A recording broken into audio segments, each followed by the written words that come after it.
Hello, this is another video based on probability. तो आप सभी ने लूडो के अलावा कई सारी एप्स हैं, रमी सर्किल की, रमी के ऊपर या तीन पत्ती के ऊपर, ये सारे गेम्स तो खेले ही होंगे या फिर घर में भी कभी ना कभी प्लेइंग कार्ड्स को देखा होगा। तो उसमें कुछ इस टाइप की इमेजेस बनी रहती हैं, इस पर बेस्ड भी क्वेश्चन प्रोबेबिलिटी में पूछे जाते हैं। तो वो कौन कौन से हैं वो मैं आपको बता देता हूं। अगर आपको पता है तो अच्छी बात है, नहीं है तो यहां से सीख लीजिए। ये स्पेड, ये हर्ट, ये क्लब और ये डायमंड, तो ये चार टाइप के कार्ड्स होते हैं हमारी एक डेक में, ठीक है। और हर कार्ड्स में कौन कौन से किंग होता है। सबसे पहला बड़ा जो पत्ता होता है वो एस का होता है, सबसे बड़ा कार्ड जो है वो एस का होता है। देन उसके बाद में किंग, उसके बाद में क्वीन, इसके बाद में जैक, एंड देन 10, 9, 8, 7, 6, 5, 4, 3 एंड 2। ये ऑर्डर में इसलिए बताया ताकि प्रोबेबिलिटी के साथ साथ खेलना भी सीख सकते हैं। एस सबसे बड़ा होता है, उसके बाद में किंग, उसके बाद में क्वीन, उसके बाद में जैक, देन 10, 9, 8, 7, 6, 5, 4, 3, 2, ठीक है। यही स्पेड में चलेगा ऑर्डर, यही हर्ट में, यही क्लब में और यही डायमंड में, ठीक है। तो टोटल देखिए एक डेक में कितने कार्ड हो गए, 1, 2, 3, 4, 5, 6, 7, 8, 9, 10, 11, 12, 13, यानी कि 13 types of card in spade, 13 types of card in heart, 13 types of card in club, 13 types of card in diamond. Clear? 13 + 13 + 13 + 13 is 52, यानी कि एक डेक में टोटल नंबर ऑफ कार्ड्स कितने होते हैं, 52 होते हैं। क्लियर?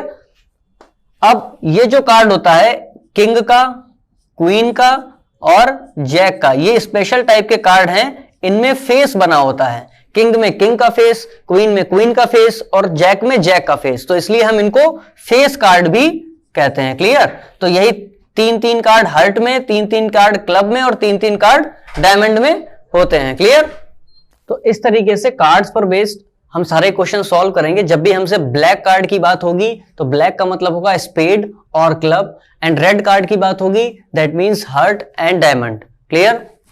फेस कार्ड की अगर बात करेंगे तो किंग, क्वीन और जैक, ठीक है। कभी कभी क्वेश्चन आता है जब दोनों के कॉम्बिनेशन दिए जाते हैं, कहते हैं कि रेड फेस कार्ड, तो रेड फेस कार्ड का मतलब है कि हर्ट और डायमंड के फेस कार्ड, यानी कि किंग, क्वीन और जैक की बात हो रही है। क्लियर? तो अब हम इस पर बेस्ड कुछ क्वेश्चन सॉल्व करेंगे, राइट। तो नेक्स्ट क्वेश्चन है हमारा, when we shuffled a deck of 52 cards then find the probability of.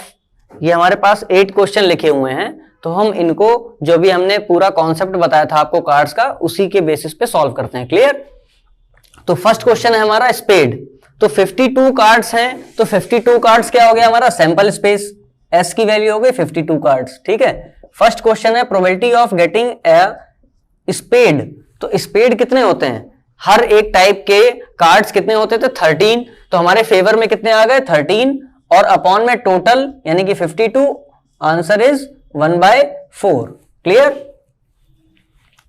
Second part है हमारा और रेड कार्ड। तो रेड कार्ड कौन कौन से होते थे, एक तो डायमंड का रेड होता था, दूसरा हर्ट का होता था। हर्ट के नंबर ऑफ कार्ड्स कितने होंगे 13, और डायमंड के भी होंगे 13। तो probability of getting a red card is equal to 13 + 13, 26 आ गए हमारे फेवर में, और टोटल नंबर ऑफ कार्ड्स कितने हैं 52, 26 1 जार, 26 2 जार, answer is 1/2। Clear? Okay, third question is a face card. तो फेस कार्ड कौन कौन से होते थे, king, queen and jack, 3 type के कार्ड होते हैं। अच्छा, वो 3 टाइप के कार्ड क्लब में भी होंगे, स्पेड में भी होंगे, डायमंड में भी होंगे और हर्ट में भी होंगे, यानी कि 4 टाइप के कार्ड हैं, और उनमें हर एक टाइप में फेस कार्ड कितने हैं, 3 हैं, तो 3 4 जार 12। तो probability of getting a face card equal to favour में कितने आएगा, 12, और अपॉन में 52, 4 3 जार 4, 13 जार, तो 3/13 is the right answer. Clear? Then next part है फोर्थ, 5 ऑफ हर्ट और डायमंड, यानी कि 5 मतलब 10, 9, 8, 5 इस तरीके से जो कार्ड होते थे उनमें का एक हर्ट हो या फिर डायमंड हो। तो हर्ट के कितने होंगे 5, हर्ट का कितना होगा 1, और डायमंड का भी कितना होगा 1, तो फेवर में कितने आ गए 1 + 1 2। Clear. Probability of getting a heart और डायमंड इक्वल टू फेवर में आएगा 2/52 टोटल, तो आंसर आ गया 1/26। क्लियर।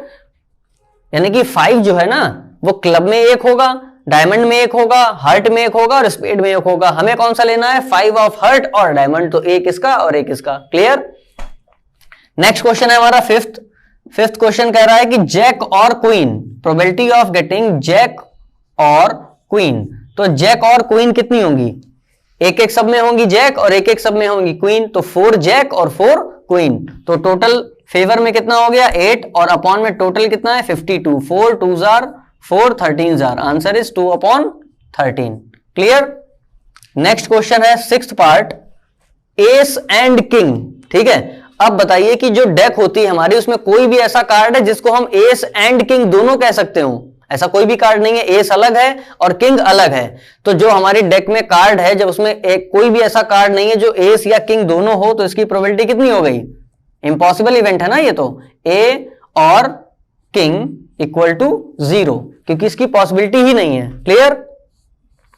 एंड लगा है इसलिए ऐसा किया, अगर होता कि और यहां पर है एस एंड किंग, तो ऐसा कोई भी हमारा कार्ड नहीं है जो एस और किंग दोनों कहलाता हो, तो इसलिए प्रोबेबिलिटी 0 है। अगर एस और किंग होता तो हम एस के भी काउंट करते, प्लस जिस तरीके से यहां पर हमने जैक और क्वीन का किया है ना उसी तरीके से इसको भी सॉल्व करते। राइट। नेक्स्ट क्वेश्चन है रेड एंड किंग। ठीक है, तो प्रोबेबिलिटी निकालनी है रेड की एंड किंग की। तो क्या ऐसा कोई ऐसे हमारे पास कुछ कार्ड हैं जो रेड भी हो और किंग के भी हो, तो वो हैं भाई जो हमारे डायमंड में किंग होगा और हर्ट में किंग होगा, वो दोनों ही रेड कार्ड होंगे, तो इसका मतलब है कि ये हैं दो। ठीक है ना, डायमंड का किंग और हर्ट का किंग ये दोनों ही रेड कार्ड होंगे, तो इसलिए 2 आ गए फेवर में और अपॉन में कितना टोटल होता है हमारा 52। देन आंसर इज 2 इसको कट कर लिया, then we get 1/26 is the right answer. Clear.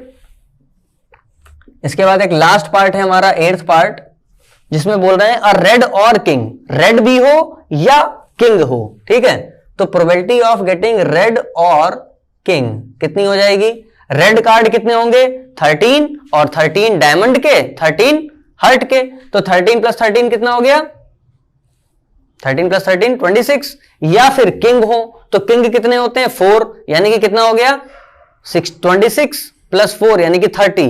लेकिन जब हमने 13 रेड के काउंट किए थे डायमंड और हर्ट के, तो उसमें 2 किंग ऑलरेडी इंक्लूड हो चुके हैं, तो इसलिए इसमें से 2 माइनस कर देंगे। बात समझिएगा, 13 हो गए रेड के, यानी कौन से डायमंड वाले, 13 हो गए किसके हर्ट वाले, और 4 हो गए किंग। लेकिन जो 13 डायमंड और 13 हर्ट के हैं इसमें ऑलरेडी किंग इंक्लूडेड है, तो हम इसमें 2 किंग माइनस भी तो करेंगे ना।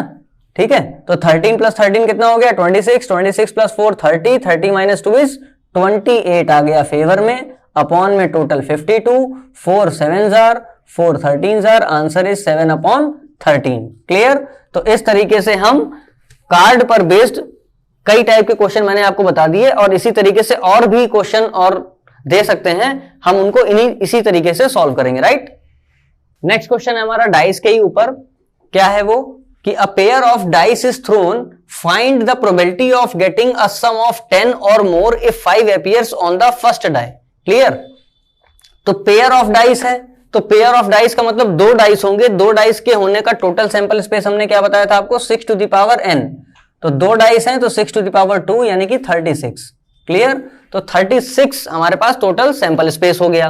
अब कंडीशन क्या है कि find the probability of getting a sum of 10 आए सम, यानी कि या कहने का मतलब क्या है कि एक डाइस में अगर 1 आ रहा है तो दूसरे डाइस में 10 या फिर उससे ज्यादा आने के लिए 9 आना चाहिए, कम से कम 9, लेकिन 9 तो डाइस में होता नहीं है, इसलिए इसका मतलब ये हुआ कि हम 1 लेंगे ही नहीं। तो इस तरीके से 2 लेकर के देखेंगे, 2 के साथ में कब कॉम्बिनेशन बनेगा 8 के साथ, 8 भी हमारे डाइस में नहीं होता है।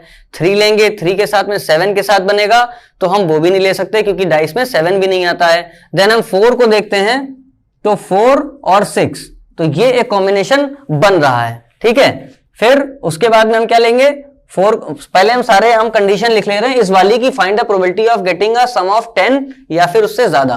तो 10 तो आ रहा है ना 4 और 6, उसके बाद में 5 लेकर के देखेंगे तो 5 और 5 आएगा, फिर हम 6 लेकर के देखेंगे तो 6 और 4 आएगा, या फिर हम 5 और 6 ले सकते हैं, या फिर हम 6 और 6। ठीक है, तो टोटल इतने कॉम्बिनेशन हमारे बन रहे हैं। क्लियर?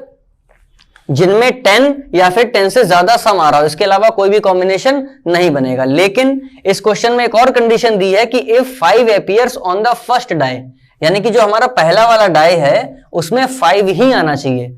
अगर 5 आएगा तो ये कंडीशन हमारे फेवर में नहीं है, ये है, ये भी नहीं है, ये हमारे फेवर में है और ये भी हमारे फेवर में नहीं है, यानी कि हमारे फेवर में केवल 2 कंडीशंस आती हैं। तो probability of that event equal to number of favourable is 2 upon total is 36 and we get the answer is 1/18। Clear? ये बात आ गई समझ में? नेक्स्ट क्वेश्चन है हमारा, a bag contains 16 coloured balls, 6 are green, 7 are red and 3 are white. If a ball choose at random without looking into the bag, मतलब बिना देखे उसमें से एट रैंडम निकालना है, then find the probability of getting a red और getting a green और red, getting not red, getting green और रेड और व्हाइट। क्लियर? तो हम इन 4 क्वेश्चंस को देखिए कैसे सॉल्व करेंगे। फर्स्ट क्वेश्चन है हमारा, पहले हम सैंपल स्पेस लिख लेंगे। सैंपल स्पेस कितना पहले ही दे रखा है 16, अगर नहीं गिवन होगा तो हम इनको ऐड करके निकाल लेंगे। 7 + 3 कितना हो गया 10, 10 + 6 16। क्लियर? तो 16 हमारा सैंपल स्पेस है। फर्स्ट पार्ट है probability of getting a red ball, तो रेड के फेवर में कितने हैं? देखिए रेड के फेवर में है 7, यहां पे लिख लेते हैं एक साथ में, 6 ग्रीन है, 7 रेड है और 3 व्हाइट है। ठीक है, तो ये 3 टाइप की बॉल्स हैं हमारे पास। तो हमारे फेवर में रेड के फेवर में कितनी है 7, तो कितना आंसर आएगा 7/16। क्लियर? सेकेंड पार्ट है find the probability of getting green और रेड, तो प्रोबेबिलिटी ऑफ गेटिंग ग्रीन और रेड, ग्रीन हो या फिर रेड हो, तो ग्रीन के फेवर में कितना है 6 और रेड के फेवर में कितना है 7, तो ये दोनों ही पॉसिबिलिटी है ना। तो 6 + 7 कितना आ गया 13 अपॉन में टोटल 16, तो आंसर आ गया 13/16। Right? Then question number 3 is find the probability of getting not red. तो नॉट रेड का 2 ऑप्शन है, या तो अगर ऐसे उल्टा करके लगाएंगे क्वेश्चन को तो रेड नहीं आएगा, मींस या तो फिर ग्रीन आए या फिर व्हाइट आए, या तो इस तरीके से सॉल्व करिए, या फिर हम निकाल चुके हैं पहले ही कि प्रोबेबिलिटी ऑफ गेटिंग रेड कितनी है 7/16, तो probability of not getting red कितनी आ जाएगी 1 में से माइनस करके इसको निकाल लेंगे, जो कि आएगी 16 इज द एलसीएम, 16 - 7 यानी कि 9/16 is the answer. Clear? Then हमारा लास्ट पार्ट है find the probability of getting green और रेड और व्हाइट। ग्रीन आए, इसकी पॉसिबिलिटी कितनी है? प्रोबेबिलिटी ऑफ गेटिंग ग्रीन और रेड और व्हाइट, तो ग्रीन आए या फिर रेड आए या फिर व्हाइट आए, तो ग्रीन आएगी इसकी पॉसिबिलिटी है 6, रेड आए इसकी पॉसिबिलिटी है 7 और व्हाइट आए इसकी पॉसिबिलिटी है 3 अपॉन में टोटल कितना हो गया 16, तो 7 और 6 कितना हुआ 13 + 13 कितना हुआ 16/16, कैंसिल हो गया तो 1 आ गया, यानी कि 100% पॉसिबिलिटी है इस बात की। भाई जब हम बैग में अपना हाथ डाल के कोई भी बॉल निकालेंगे तो जाहिर सी बात है कि उन तीनों में से ही तो कोई बॉल निकलेगी ना जो हमारी है पड़ी हुई, या तो ग्रीन आएगी या फिर रेड आएगी या फिर व्हाइट आएगी, तो इसका मतलब इसकी पॉसिबिलिटी 100% है। राइट? नेक्स्ट एक छोटा सा और सिंपल सा क्वेश्चन लिया है हमने, in a match between A and B if a probability of winning of A team के जीतने की प्रोबेबिलिटी कितनी है 0.83, then find the probability of B.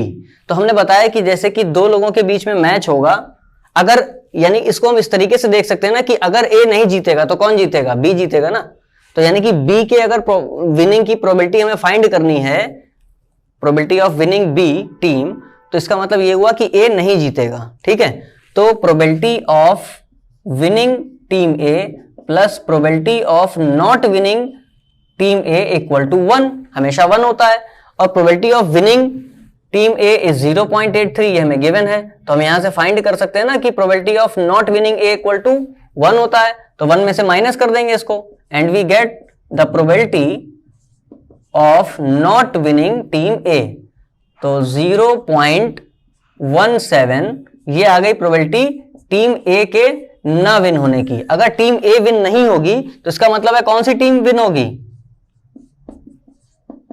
Team D. Clear? तो इन दोनों की प्रोबेबिलिटी सेम रहेंगी, राइट? नेक्स्ट क्वेश्चन हमें स्क्रीन पे दिख रहा है, A and B are two friends ignoring the leap year, find the probability that both friends will have different birthdays and second part है इसका same birthday। ठीक है, तो हमारे ईयर में टोटल नंबर ऑफ डेज कितने होते हैं? 365। तो ये हो गया हमारा सैंपल स्पेस। अब दोनों फ्रेंड का बर्थडे अलग अलग दिनों पर पड़ रहा है।